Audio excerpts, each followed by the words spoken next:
Hello friends, welcome to Kuldeep education point. तो friends, ये हमारी प्राचीन इतिहास की क्लास 30 है और आज हम इस क्लास में जो हमारा टॉपिक चल रहा है बौद्ध धर्म, उसके बारे में करेंगे। और ये हमारे बौद्ध धर्म की पार्ट सेकंड है।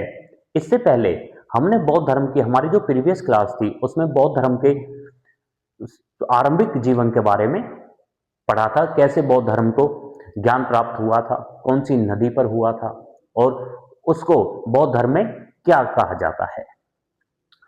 उसके बाद सारनाथ में बौद्ध धर्म ने अपना पहला महात्मा बुद्ध ने अपना पहला उपदेश दिया था और सारनाथ में ही बौद्ध धर्म के संघ की स्थापना हुई थी।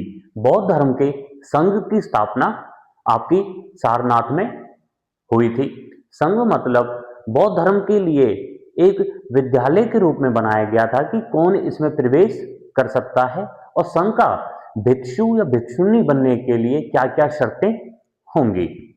उसके बाद महात्मा बुद्ध ने अपने अंतिम जीवन में, जब इनके अंतिम जीवन का पड़ाव चल रहा था, उसमें ये हिरण्यवती नदी के तट पर कुशीनगर पहुंचे थे।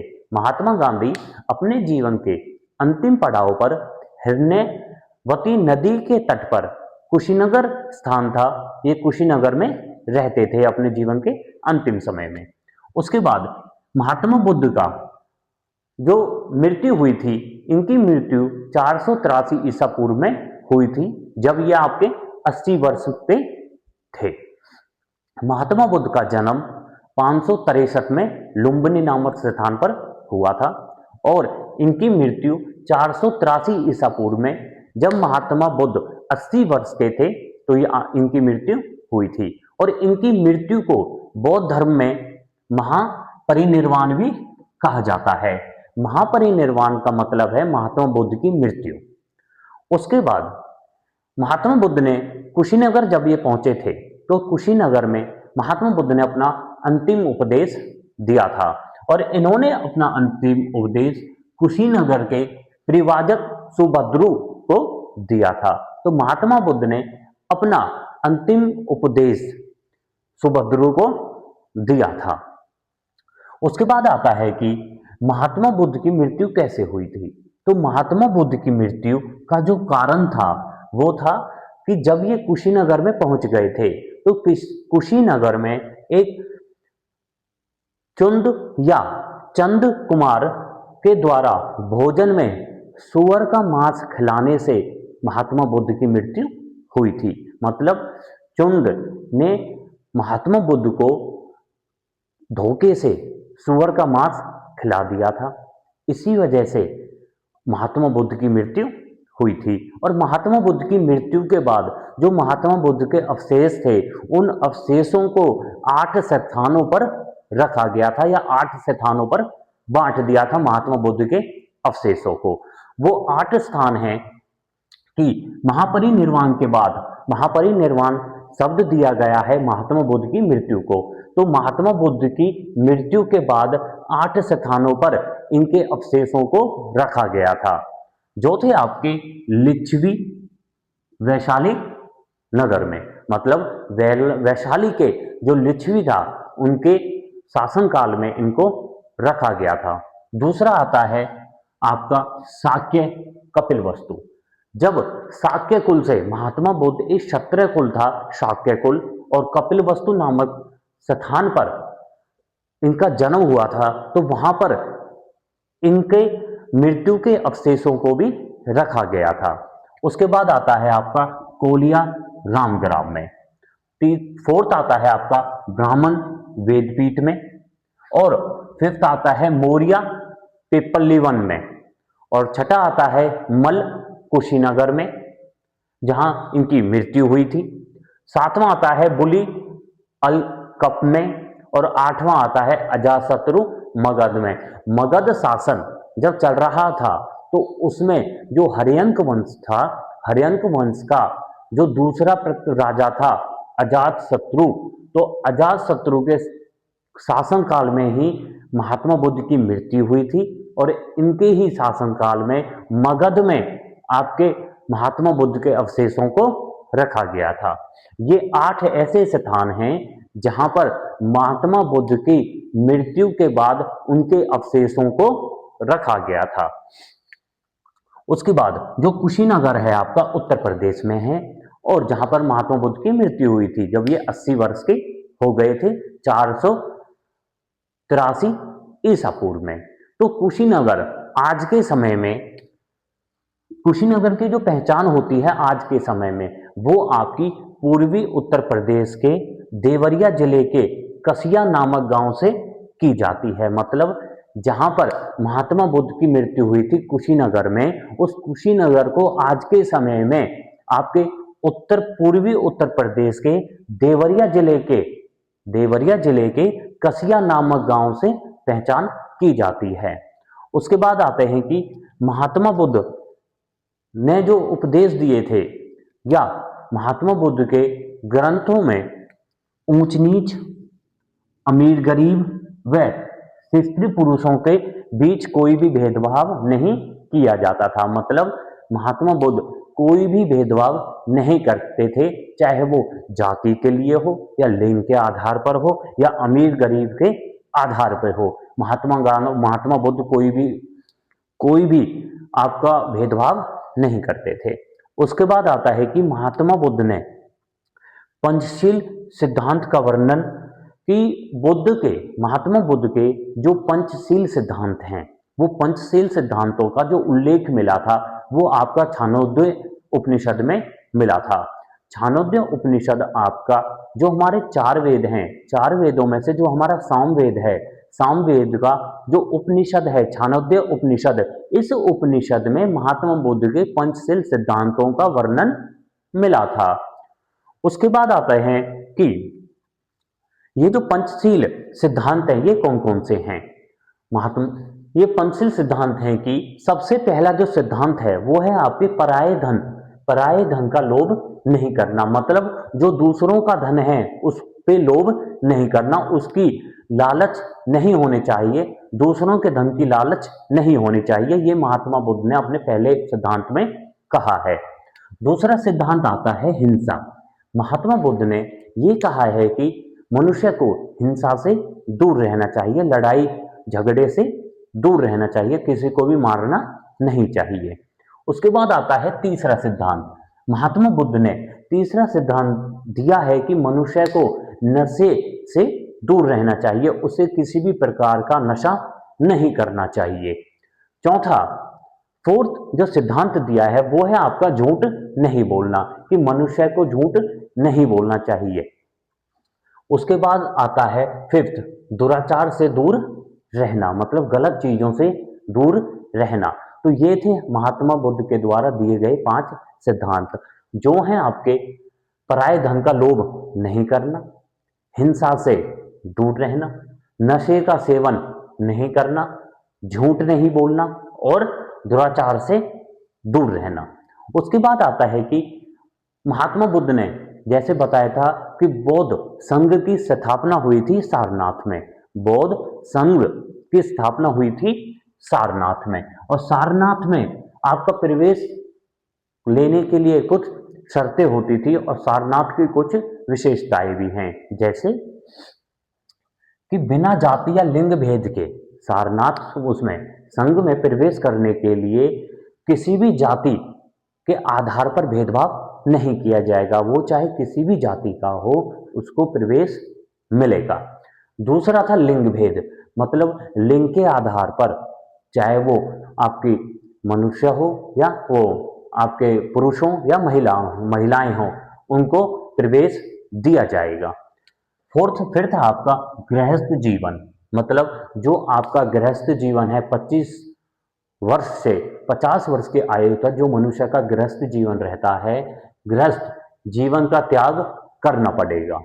फिर था आपका कि कम से कम जो बौद्ध संघ में प्रवेश लेना चाहता है उसकी आयु कम से कम 15 वर्ष होनी चाहिए, उसकी आयु कम से कम 15 वर्ष होनी चाहिए।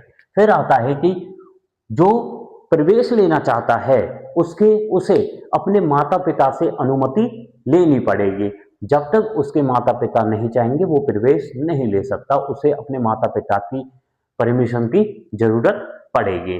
दोबारा देखिए कि संघ में प्रवेश के लिए किसी भी जाति या लिंग भेद के आधार पर उसके साथ भेदभाव नहीं किया जाएगा और उसे गृहस्थ जीवन का त्याग करना पड़ेगा। उसकी कम से कम आयु 15 वर्ष होनी चाहिए और उसे अपने माता पिता से परमिशन लेने की जरूरत पड़ेगी। उसके बाद आता है कि संघ में कौन कौन ऐसे हैं जो प्रवेश नहीं ले सकते या जिनको प्रवेश नहीं दिया जाएगा। जो हैं आपके जो अस्वास्थ्य हैं, मतलब उन्हें कोई बीमारी है या वो अस्वास्थ्य हैं, ऐसे मनुष्य को प्रवेश नहीं दिया जाएगा। फिर आता है कि शारीरिक विकलांग, जो किसी मतलब जिनके शरीर में कोई कमी है या कोई विकलांगता है, उनको भी प्रवेश नहीं दिया जाएगा। फिर आता है आपका ऋणी, फिर आता है आपका सैनिक और दासों का प्रवेश वर्जित था। मतलब अस्वास्थ्य व्यक्ति, शारीरिक विकलांग, ऋणी व्यक्ति, सैनिक और दासों को प्रवेश वर्जित था, इनको प्रवेश नहीं दिया जाता था। उसके बाद आते हैं कि संघ था, जो बौद्ध संघ है, बौद्ध संघ की जो सभा होती है, सभा में जो प्रस्ताव दिया जाता था, उस प्रस्ताव को नति या वृत्ति कहा जाता था। मतलब संघ में जो प्रस्ताव दिया जाता था, उस प्रस्ताव को नति या वृत्ति कहा जाता था। जबकि प्रस्ताव पाठ को, जो प्रस्ताव पाठ था, प्रस्ताव पाठ को अनुसावन कहते थे। प्रस्ताव पाठ को अनुसावन कहा जाता था। मतलब सभा में अगर कोई प्रस्ताव दिया जा रहा है तो उसे नति या वृत्ति कहा जाता था, जबकि प्रस्ताव पाठ को अनुसावन कहते थे। जो बहुमत से पारित होता था, जो प्रस्ताव बहुमत से पारित होता था, जिस प्रस्ताव को पूरा बहुमत मिलता था, उसे कहा जाता था भूमि सिकम, उसे कहा जाता था भूमि सिकम।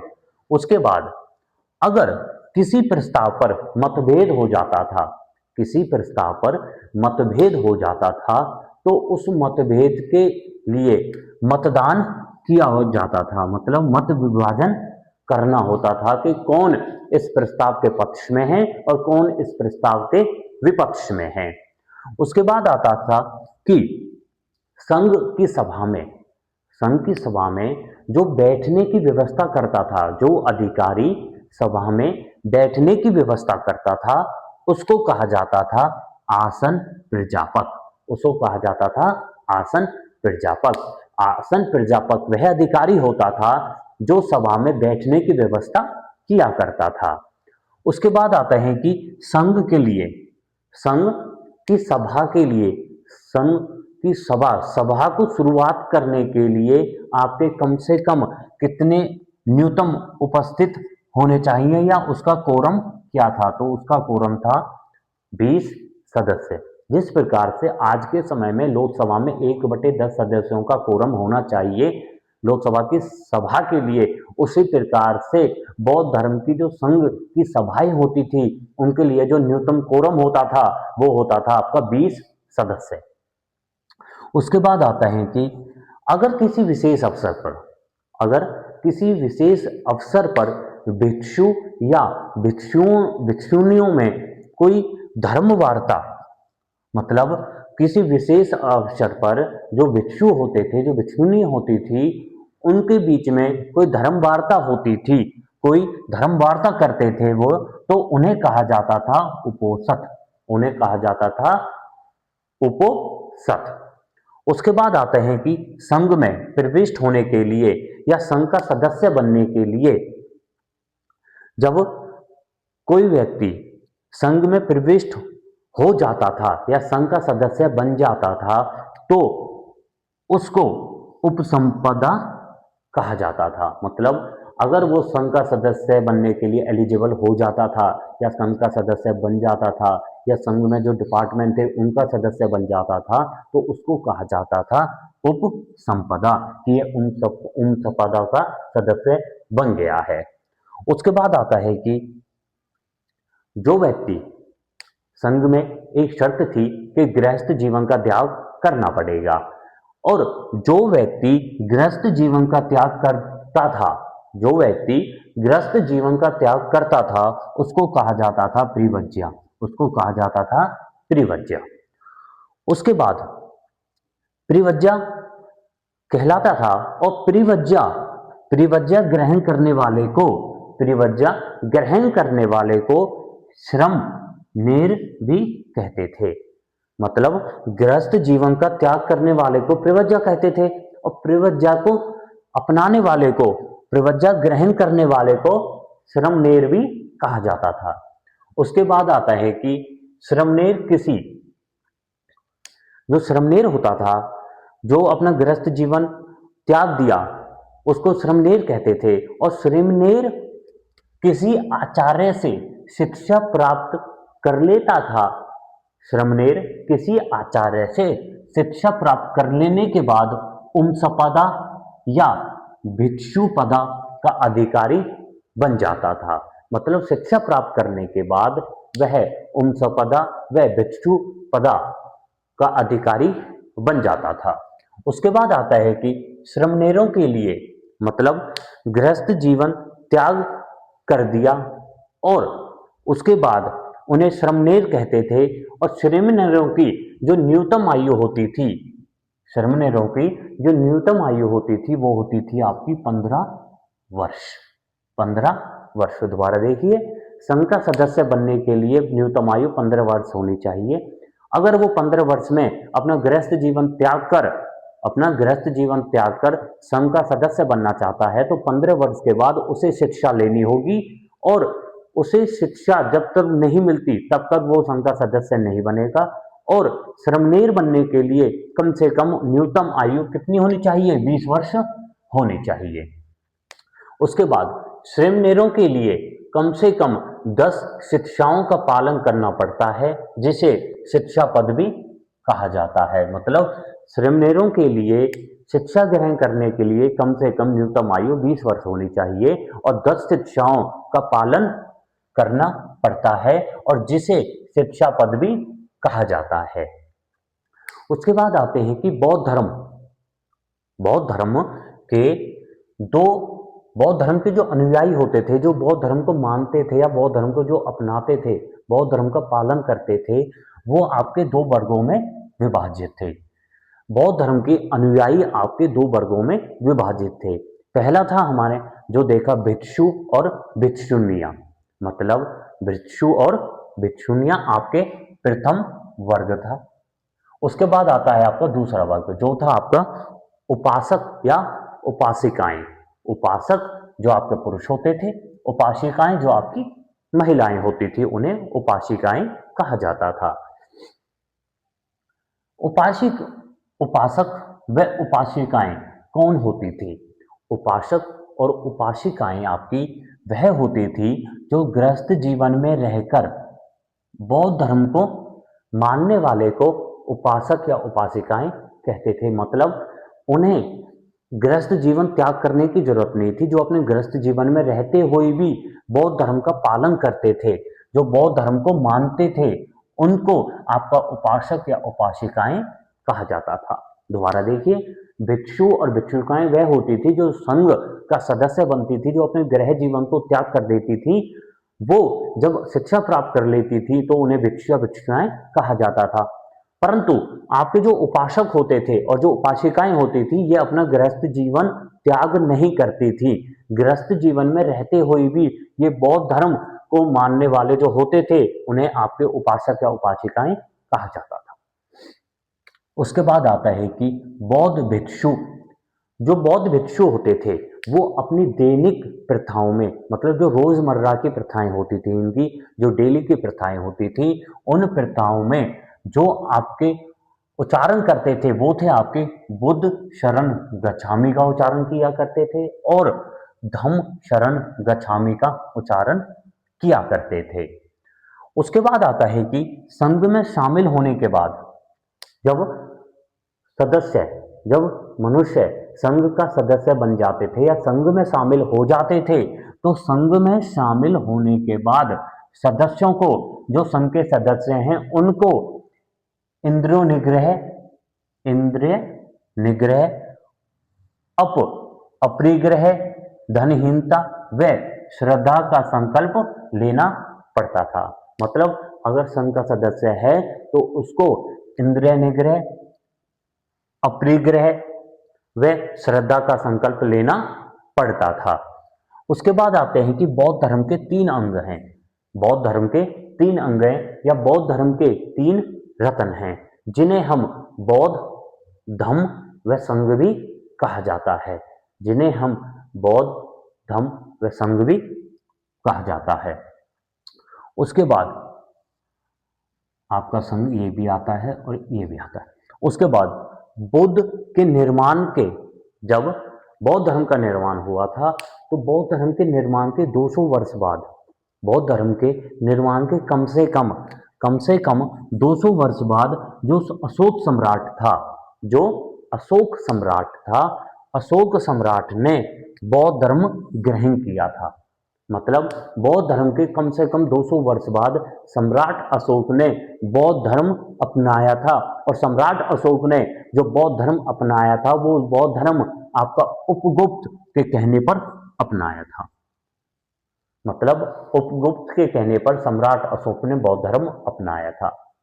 एक बात का ध्यान और दीजिए, जो अशोक के दादा थे चंद्रगुप्त मौर्य, चंद्रगुप्त मौर्य ने जैन धर्म अपनाया था भद्रबाहु के कहने पर। और चंद्रगुप्त मौर्य का जो पोता था अशोक ने बौद्ध धर्म अपनाया था उपगुप्त के कहने पर। उसके बाद बौद्ध धर्म का जो प्रचार किया था अशोक के द्वारा जो बौद्ध धर्म का प्रचार हुआ था, तो वो प्रचार हुआ था आपका मध्य एशिया में, पश्चिमी एशिया में, श्रीलंका में फैलाया था। मतलब अशोक ने बौद्ध धर्म के प्रचार किया था, बौद्ध धर्म को फैलाया था आपका मध्य एशिया में, पश्चिमी एशिया में, श्रीलंका में फैलाया था। जो इन्होंने श्रीलंका में बौद्ध धर्म का प्रचार किया था या बौद्ध धर्म का प्रचार करने के लिए इन्होंने अपने बेटे महेंद्र और अपनी पुत्री संघमित्रा को भेजा था। अशोक ने अपने बेटे महेंद्र और अपनी पुत्री संघमित्रा को श्रीलंका भेजा था बौद्ध धर्म के प्रचार के लिए। और इसी प्रकार अशोक ने, मतलब अशोक का योगदान माना जाता है कि बौद्ध धर्म को विषम धर्म का रूप दिया गया था अशोक के द्वारा। तो फ्रेंड्स, ये हमारी बौद्ध धर्म की क्लास 30 थी। पार्ट सेकंड था ये हमारा बौद्ध धर्म का, जिसमें हमने बौद्ध धर्म के बारे में किया था। Thank you.